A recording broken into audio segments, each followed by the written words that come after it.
قناه السويس ايه بقى؟ الدوله الوحيده في العالم كله ال 193 دوله اللي فيها قناه صناعيه تم حفرها بايدي ابنائها.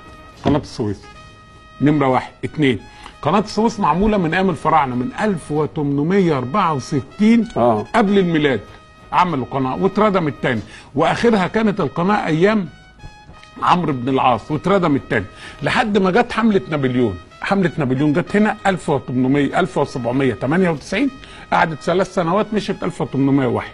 1798 بعد ما جه بسنه كان جاب العلماء معاه، قال لهم ايه رايكم نحفر القناه؟ هو طبعا داخل لمصر، انما كانت دماغه فين؟ ان القناه تقطع التجاره بين انجلترا واكبر مستعمراتها في الهند تحت البحر الاحمر. أيوة. يقفل على انجلترا، خلاص تك قام قافل عليه.